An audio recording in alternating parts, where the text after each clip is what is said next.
Hi, I'm Dr. Dave Cole, Professor Emeritus and Academic Hall of Famer in the Agriculture Economics Department at Virginia Tech, Blacksburg, Virginia.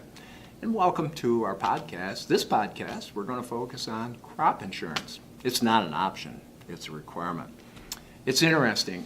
I had a upper Midwest agricultural lender indicate that one of his producers went about cutting his cost, but he cut the wrong cost. The cost that he cut, of course, was crop insurance, only to find later in the summer a hailstorm came through and gave him devastating losses. Well, these losses carried through. He was unable to pay down his operating line of credit and had to restructure that $200,000 loss over a 30-year period. Also, it took $200,000 worth of working capital and equity off his balance sheet. Again, that was a lesson learned.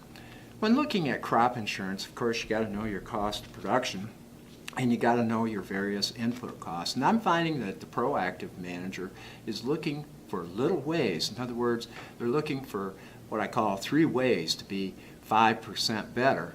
And of course, crop insurance, we don't think as a cost, but it's an investment. It's an investment into risk management.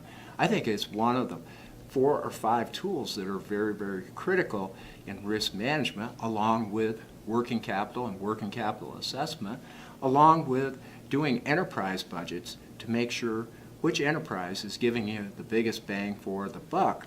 But also, crop insurance is right there along with interest rate risk. One of the things that we're going to have to consider in risk management is a rise in interest rates, possibly 3 or 4 increases here in 2018. So one of the things producers have to do is do sensitivity analysis, basically to say, okay, what are 2 or 3 or 4 interest rate increases going to do to our financial bottom line? And right along with that sensitivity analysis is to say, wonder if we didn't have crop insurance and we took a loss, how would this impact our fortunes into the future? Crop insurance, as you can see, it's not a cost, it's an investment, and also it's not an option, it's a requirement in today's world where there's a surprise around every corner.